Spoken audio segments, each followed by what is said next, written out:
So today I have with me KTM's RC390, brand new, fully refreshed, completely redesigned. How good is this bike really? Let's have a quick look.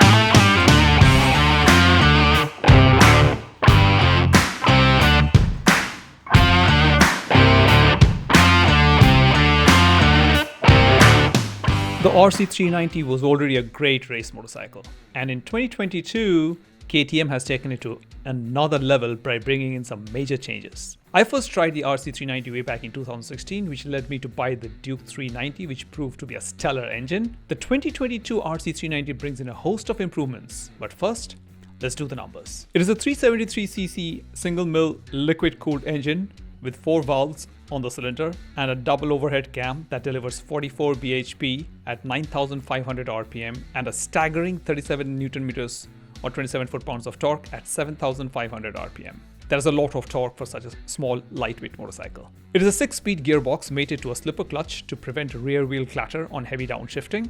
An experienced rider can get a 0 to 100 in under 5 seconds with RC390.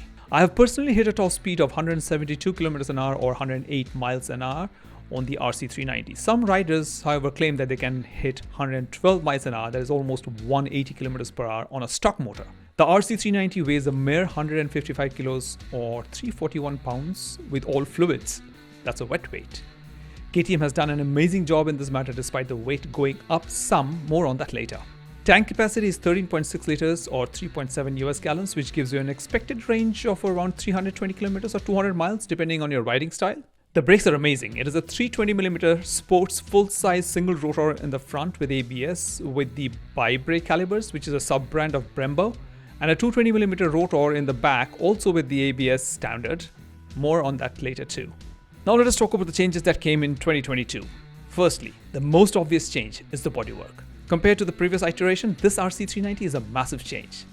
Computational flow dynamics or CFD was used to get virtual wind tunnel tests to create a more aerodynamic design for the RC390 bodywork. You can see the indentations, the curves on the bodywork, fairing to channel the airflow, optimizing and increasing downforce during high-speed runs to get better traction, and also to dissipate heat from the engine for more efficient cooling of the high-revving motor. The way the bubble is designed, most of the airflow will avoid your head if you're well tucked in at high speeds. Every aspect of this bodywork and fairing is designed to give you better aero, downforce, and make the motorcycle go faster, more efficiently. Another change that is not so evident is the weight. It is actually 5 kilos or 11 pounds heavier than the previous iteration. Now, to offset that heavier weight, KTM has tried to make it a better handling machine. They have done it in multiple ways. First off, they changed the wheels. They are significantly lighter than the older generation, thus reducing unsprung rotating mass. Also, the rotors are lighter, also reducing unsprung rotating mass. This plays a significant role in improving handling and taking corners and turns. Third major change is in the frame. It's a completely new redesigned trellis frame and a subframe, which is 1.5 kilos lighter, that's 3.3 pounds, with improved rigidity to give even better handling around corners. The fourth major change, it's a big one, is the suspension. It's a completely new suspension system from WP, which is wholly owned by KTM. The front is an independent function open cartridge 43mm inverted forks with rebound and compression adjustable. It is 30 clicks adjustable on the fly without the need of special tools. Since it is independent suspension, it is compression on the left and rebound on the right for this KTM. The rear is a WP Apex shock with preload and rebound adjustable. Front suspension travel is 120mm or 4.7 inches and rear suspension travel is 150mm or 5.9 inches. This suspension is absolutely fantastic. One of the biggest tech improvements on the RC390 is that it gets a 3-axis lean angle sensor that sends information to the inertial measurement unit, the IMU, which then sends back data for lean angle traction control and lean angle ABS. Yes, this bike has got traction control, which is now lean angle sensitive, and so is the ABS, and both of which can be shut off if you want. And of course, you have the Supermoto ABS, wherein you can switch off the ABS on the rear wheel and slide the rear wheel if you want to. Sixth change, you get an optional quick shifter. It is a software upgrade that you need to buy and get it installed by a KTM Tech to have it activated in your motorcycle. It is a bidirectional quick shifter that can be used for clutchless shifting at high revs. Another change is the tank size, which is over 3 liters or a full gallon larger than the previous RC390, giving you a longer range. Number 8, the clip-ons on the motorcycle are different. They are adjustable by 10mm and can be lowered for a more tucked in and aggressive riding style for the racetrack.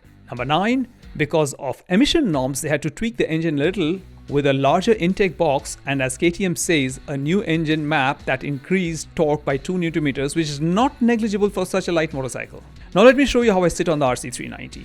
The rear set foot pegs are near perfectly placed, though I would say that it can be more aggressive. In fact, this is quite comfortable and I can ride thus all day long. As for the clip-ons, they can be lower 10 mm, as I was saying, to give you more tuck behind the windscreen. The price of the RC390 in the US is $5,799 plus taxes and fees, which is a great price for the value that you are getting actually. Who are the primary competitors in this segment? You have the Yamaha R3, which is a great bike in itself, no doubt. It's a smaller capacity twinned with a superb engine. And then of course the Ninja 400, which is a similar capacity twin also, and arguably a faster machine. Would you like to see a comparative video on these bikes?